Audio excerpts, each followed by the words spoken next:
Hello students, आज की class में आपका स्वागत है। पिछले वीडियो में आपने पाठ 4 कृषि के बारे में पढ़ा था। आज हम इस पाठ के प्रश्न उत्तर देखते हैं। पाठ 4 कृषि। प्रश्न पहला, निम्नलिखित प्रश्नों के उत्तर दीजिए। कृषि क्या है? कृषि एक प्राथमिक क्रिया है। मृदा की जुताई, फसलों को उगाना और पशुपालन विज्ञान एवं कला है। इसे खेती भी कहते हैं। प्रश्न दूसरा, उन कारकों का नाम बताइए जो कृषि को प्रभावित कर रहे हैं। जलवायु, मिट्टी, स्थलाकृति कृषि को प्रभावित कर रहे हैं। प्रश्न तीसरा, स्थानांतरित कृषि क्या है? इस कृषि से की क्या हानियां हैं? स्थानांतरित कृषि में वनों को काटकर और जलाकर भूखंड को साफ किया जाता है। तब राख को मृदा में मिलाया जाता है। भूमि की उर्वरता की समाप्ति के बाद वह भूमि छोड़ दी जाती है। कृषक नए भूखंड पर चला जाता है। स्थानांतरित कृषि को कर्तन एवं दहन कृषि के रूप में भी जाना जाता है। प्रश्न चौथा, रोपण कृषि क्या है?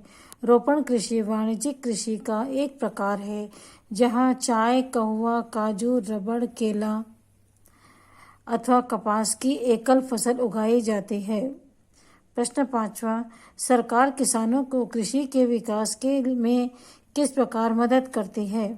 कृषि के विकास में बढ़ाने की दिशा में किए जाने वाले प्रयासों में कई तरीकों से सरकार मदद करती है, जैसे बोए गए क्षेत्र का विस्तार करके बोई जाने वाली फसलों की संख्या बढ़ाकर, सिंचाई सुविधाओं में सुधार करके, उर्वरकों एवं उच्च बीजों के प्रयोग द्वारा मशीनीकरण भी कृषि के विकास के अन्य पहलू हैं। सही उत्तर को चिन्हित कीजिए। उद्यान कृषि का अर्थ है गेहूं उगाना। आदिम कृषि फलों एवं सब्जियों को उगाना। उत्तर है फलों व सब्जियों को उगाना।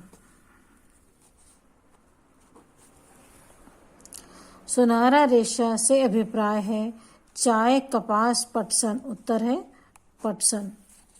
कॉफी का प्रमुख उत्पादक देश है ब्राजील, भारत, रूस। उत्तर है ब्राजील।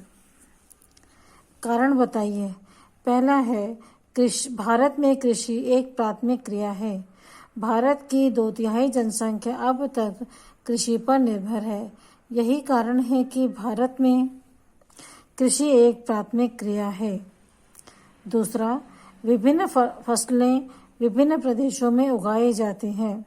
उत्तर, विभिन्न फसलें विभिन्न प्रदेशों में उगाई जाती हैं क्योंकि विभिन्न फसलों के लिए भिन्न भिन्न मिट्टी, जलवायु, स्थलाकृति की आवश्यकता होती है।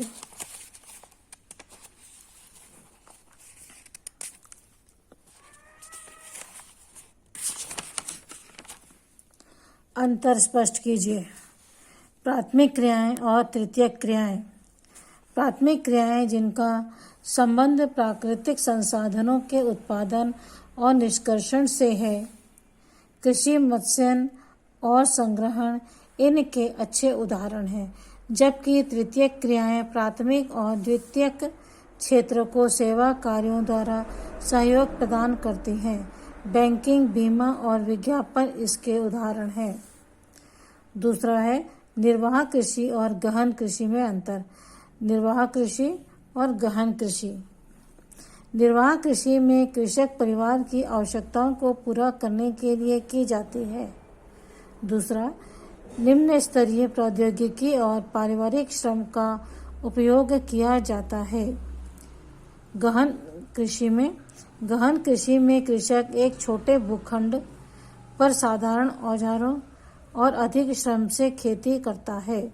दूसरा है उत्पादन बढ़ाने हेतु अधिक से अधिक उर्वरक व खाद का प्रयोग किया जाता है। इस प्रकार बच्चों इस पाठ के प्रश्नोत्तर समाप्त होते हैं। Okay, bye.